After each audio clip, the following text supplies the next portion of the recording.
ಮಳೆಗೆ ಮನೆ ಕುಸಿತವನ್ನ ಕಂಡಿದೆ. ಇನ್ನು ಸ್ಥಳದಲ್ಲೇ ಪ್ರಾಣ ಬಿಟ್ಟಿದ್ದಾನೆ ಮೊಮ್ಮಗ. ಕಲಬುರಗಿಯಲ್ಲಿ ಈ ಒಂದು ಧಾರಾಕಾರವಾಗಿ ಮಳೆ ಸುರಿತಾ ಇರುವಂತದ್ದು. ಈ ಹಿನ್ನೆಲೆಯಲ್ಲಿ ಸ್ಥಳದಲ್ಲೇ ಪ್ರಾಣ ಬಿಟ್ಟಿದ್ದಾನೆ ಒಬ್ಬ ಮೊಮ್ಮಗ.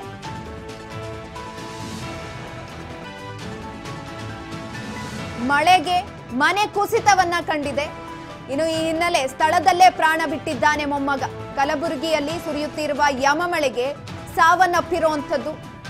ಮಳೆಗೆ ತೇವಗೊಂಡಿದ್ದಂತಹ ಕಲ್ಲು ಮಣ್ಣಿನ ಹಳೆ ಮನೆ ಕುಸಿತವನ್ನ ಕಂಡಿದೆ. ಇದೀಗ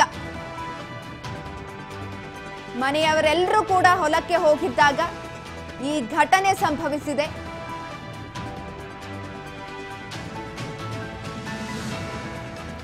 ಹಲವು ದಿನಗಳಿಂದ ಭಾರೀ ಮಳೆ ಆಗ್ತಾ ಇತ್ತು. ಈ ಹಿನ್ನೆಲೆಯಲ್ಲಿ ಮಣ್ಣಿನ ಮನೆ ನೆನಿತಾ ಇತ್ತು. ಆದ್ದರಿಂದ ಇಂದು ಇದೀಗ ಕುಸಿತವನ್ನ ಕಂಡಿರುವಂತದ್ದು. ನೀವು ದೃಶ್ಯದಲ್ಲಿ ನೋಡ್ತಾ ಇರಬಹುದು, ಚಿಕ್ಕ ಹುಡುಗ ಪ್ರಾಣವನ್ನ ಬಿಟ್ಟಿರುವಂತದ್ದು. ಯಾವಾಗ ಮನೆ ಕುಸಿತವಾಯಿತು ಆಗ ಪುಟಾಣಿ ಹುಡುಗ ಸಾವನ್ನಪ್ಪಿದ್ದಾನೆ. ಹಲವು ದಿನಗಳಿಂದ ಎಲ್ಲಾ ಕಡೆಯೂ ಕೂಡ ಧಾರಾಕಾರವಾಗಿ ಮಳೆ ಸುರಿತಾ ಇದೆ. ಈ ಹಿನ್ನೆಲೆಯಲ್ಲಿ ಹಲವು ಅವಘಡಗಳು ಸಂಭವಿಸ್ತಾ ಇರುವಂತದ್ದು.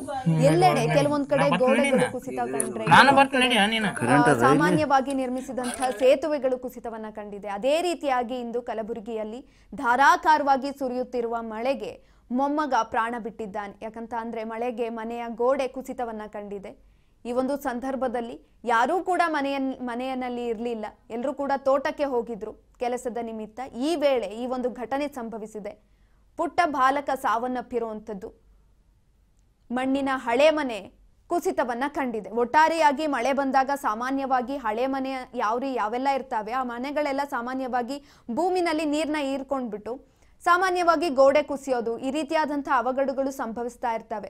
ನಾವು ಕೂಡ ಸ್ವಲ್ಪ ಎಚ್ಚರಿಕೆಯಿಂದ ಇರಬೇಕು. ಯಾಕಂತ ಅಂದ್ರೆ ನಮಗೆ ಮುಂಚೆಲೆ ತಿಳಿದಿರುತ್ತೆ, ಓಕೆ ಈ ಮನೆ ಸಾಮಾನ್ಯವಾಗಿ ಬೀಳೋವಂಥ ಪರಿಸ್ಥಿತಿನಲ್ಲಿದೆ, ನಾವು ಎಚ್ಚರಿಕೆಯಿಂದ ಇರಬೇಕು. ಈ ರೀತಿಯಾದಂತಹ ಎಲ್ಲಾ ಅಂಶಗಳನ್ನ ನಾವು ಗಮನದಲ್ಲಿ ಇಟ್ಕೊಂಡಿರ್ಬೇಕಿತ್ತು. ಪೋಷಕರು ಕೂಡ ಕೊಂಚ ನಿರ್ಲಕ್ಷ್ಯ ತೋರಿಸಿದ್ದಾರೆ ಅನ್ನೋದು ಕೂಡ ಇದರಲ್ಲಿ ಕಾಣಿಸ್ತಾ ಇರುವಂಥದ್ದು. ಯಾಕಂತ ಅಂದ್ರೆ ಪುಟ್ಟ ಬಾಲಕ ಮನೆಯಲ್ಲಿದ್ದಾಗ ಅವರು ತೋಟಕ್ಕೆ ಹೋಗಿದ್ರು.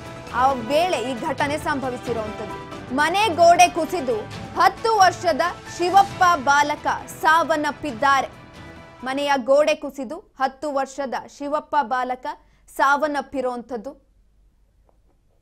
ಇನ್ನು ಈ ಘಟನೆಯಲ್ಲಿ ಕೇವಲ ಮೊಮ್ಮಗ ಸಾವನ್ನಪ್ಪಿದ್ದಾರೆ. ಇನ್ನು ಹೆಚ್ಚಿನ ಚಿಕಿತ್ಸೆಗಾಗಿ ಅಜ್ಜಿಯನ್ನ ಆಸ್ಪತ್ರೆಗೆ ಕೂಡ ಸೇರಿಸಲಾಗಿದೆ. ಸಾಮಾನ್ಯವಾಗಿ ಕೆಲವೊಂದಷ್ಟು ಗಾಯಗಳಾಗಿತ್ತು ಯಾವಾಗ ಮನೆ ಕುಸಿತವನ್ನ ಕಾಣ್ತೋ ಆಗ. ಆದ್ರೆ ಪೂರ್ತಿಯಾಗಿ ಮಗು ಸಾವನ್ನಪ್ಪಿರುವಂಥದ್ದು. ಪೋಷಕರ ಆಕ್ರಂದನ ಮುಗಿಲು ಮುಟ್ಟಿದೆ. ಮಳೆಯಿಂದಾಗಿ ಯಾವೆಲ್ಲ ರೀತಿಯ ಅವಾಂತರಗಳು ಸೃಷ್ಟಿಯಾಗ್ತಾ ಇದೆ. ಒಂದೆಡೆ ಮನೆಗಳಿಗೆ ನೀರು ನುಗ್ತಾ ಇದ್ರೆ ಇನ್ನೊಂದೆಡೆ ಮನೆಗಳೇ ಕುಸಿತವನ್ನ ಕಾಣ್ತಾ ಇರುವಂಥದ್ದು. 10 ವರ್ಷದ ಶಿವಪ್ಪ ಬಾಲಕ ಸಾವನ್ನಪ್ಪಿದ್ದಾರೆ.